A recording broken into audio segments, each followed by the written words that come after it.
A mile or two outside of downtown in North Tulsa, you'll find something out of the ordinary for a part of the city known for poverty and boarded-up buildings. A farm. It keeps away insects, too, so it's a natural defense. This is Katie. She's taking advantage of the cooler weather the rain brought to pick some tomatoes. We grow a little bit of everything. We kind of follow the season. We do have hoop houses, so we're able to grow lettuces and kales and things like that throughout the winter. Katie moved to Oklahoma in 2009, and about 3 years ago, her and her partner Scott moved on about 5 acres of land in North Tulsa. If it seems odd to start a farm in an urban area, let alone one of the more poverty-stricken areas in the city, it's not for Katie and Scott. It makes perfect sense, because they started their farm to tackle a problem that's spreading throughout Oklahoma: food deserts. Food deserts in rural and urban places are across not only Oklahoma but the whole country. The issue with urban areas is the lack of transportation is number one. If you don't have a car and the nearest grocery store is 10 miles away, it's really hard to walk to that grocery store.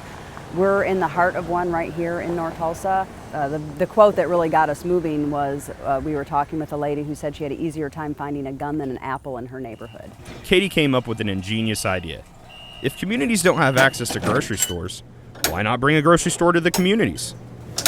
She and Scott turned a nearly 30-foot horse trailer into a mobile grocery store. We go around the city. We serve a lot of senior living facilities and disabled facilities. They really have mobility problems. It's not just transportation. They have actual physical mobility problems. What we hope to achieve with this store is to prove that there is demand and need and sustainable operation for small stores in food desert areas. The store has about 750 products, including fresh produce from Katie and Scott's farm. Scott says none of this would be possible without Katie. The thing about Katie is she just has a really big heart.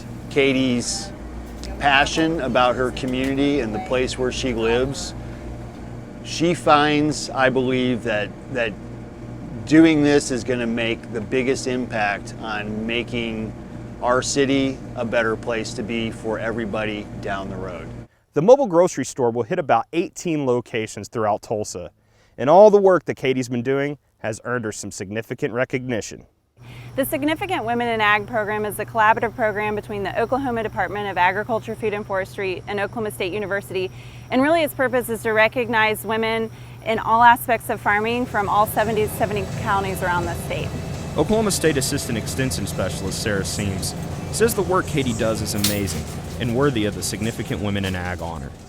Well, Katie, she's been in Oklahoma a relatively short amount of time working here, but in that short amount of time, she's made a huge impact on both the farming, food security, and food landscape of Oklahoma.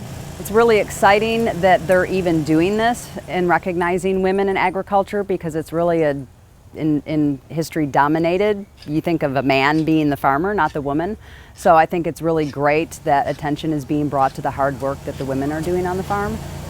Her work is greatly appreciated. It's a good idea, especially for people who can't get around well. I've got a bad back. I lose my balance easily. That's why I have this walker. So for me to get up and walk around or get out and get somewhere, it's sometimes very difficult. Michael King lives at Sandy Park Community Center. This is the first time Katie's store has made a stop at Sandy Park.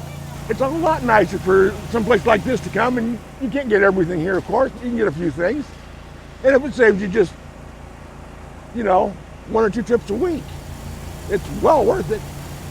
In Tulsa County, I'm Curtis Hare.